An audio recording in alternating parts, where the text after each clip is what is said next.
Salam uşaqlar, bugünkü dərsimiz 7-ci sinif üçün yenilənən qiymətləndirmə tapşırıqların izahıdır. Periodik rəqsi hərəkətdən baxaq. Yaylı rəqqas 5 dəqiqədə 300 rəqs edir. Rəqs periodunu hesablayın. Baxırıq buradan periodumuz üçün T bərabərdir. Kiçik T bölünsün N bərabərdir. 5 dəqiqəni saniyəyə çevirərək 5-i 60-a vurarıq, eləyər 300 saniyə. Bölünsün 300 rəqs edir. Dövrlərin sayı 300. Bu olar 1 saniyə. Cavabımız olar Y variantı.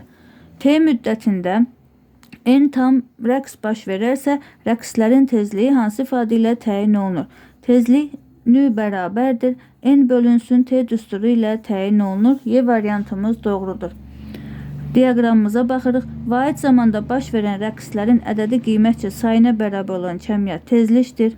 Saniyə ölçəm vasitəsilə təyin olunur. Hər ikisi skalyar kəmiyyətdir. Hər ikisi bir tam rəqsə sərf olunan zamana bərabər kəmiyyətdir. Bu da perioda uyğundur. Rəqsin amplitudu nəyə bərabərdir? Baxırıq burada amplitud bir tam dövrdə gedilən yoldur. Onda baxırıq ki, bura 4-10 cm, 1 qayıdır, bura 10 cm, 2 amplitud qədər yol gedir. Bura gəlir 3 amplitud, qayıdır 4 amplitud. Deməli 4 vurulsun 10, cavabımız eləyər 40 cm. D variantımız uyğundur. Bir periodda 4 amplitud qədər yol gedir. Rəqs tezliyinin vahidi hansıdır? 1 böl saniyə. Cisim 10 tam rəqs etdikdə 20 metr yol gedir. Rəqs amplitudunu hesablayın. Deməli baxırıq onun getdiyi yol S bərabərdir. 4 vurulsun A. Yəni bir periodda 4A qədər yol gedir. Bayaqki tapşırığımızda həll etdiyimiz kimi. Onda 10 tam rəqs edirsə bunu da 10'a vurarıq.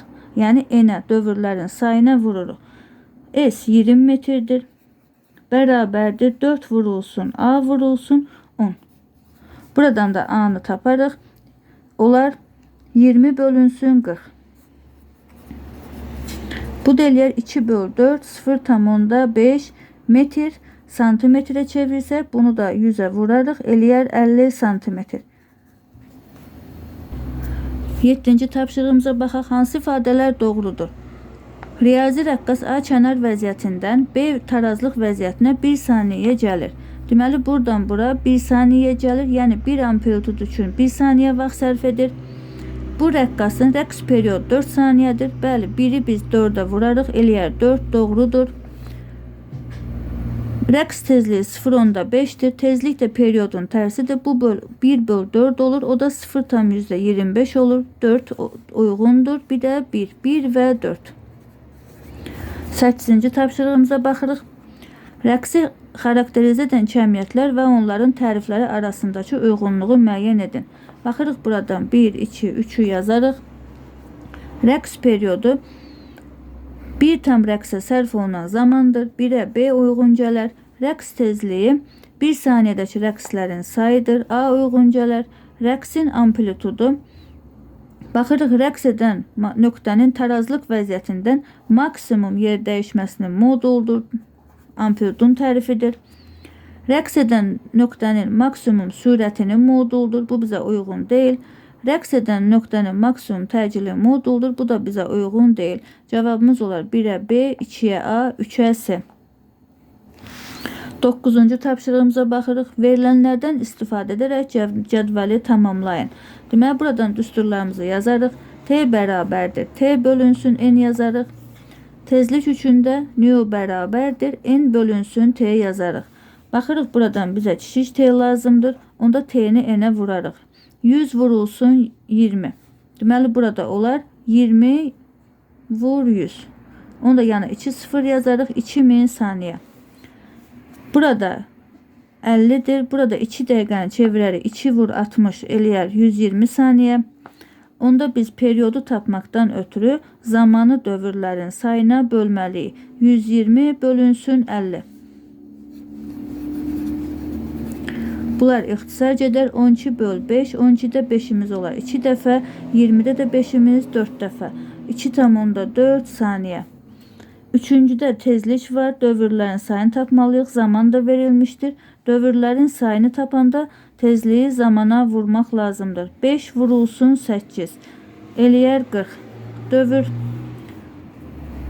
Dördüncüdə bizə tezlik lazımdır. Dövrlərin sayı 360'dır. Hertz nəndir? Hertz də 1/saniyə olduğundan biz burada 3 dəqiqəni saniyəyə çevirərik. 3 vur 60 eləyər 180. Onda dövrlərin sayı da 360 böl 180. Bu da eləyər 2 Hz. 10-cu tapşırığımıza baxırıq. Şəkildə yaylı rəqqasın tarazlıq və kənar vəziyyətlərindəki təsviri verilmişdir. B kürəsinin, baxırıq B kürəsinin bir period ərzində getdiyi yolu tap. Baxırıq burada 0 vəziyyəti tarazlıq vəziyyətidir. 10 cm sıxılmışdırsa, deməli rəqsin amplitudu 10 cm-dir. A bərabərdir 10 cm. Bir periodda bilirik ki 4 amplitud qədər yol gedir. 4 vur 10 bərabərdir 40 cm olar. Metrlə ifadə etmək lazımdır. Bunu da 100-ə bölərik. Eləyər 0,4 metr. Bugünkü tapşırıqlarımız bu qədər. Suallarınızı rəy bölməsində yaza bilərsiniz. Sağ olun.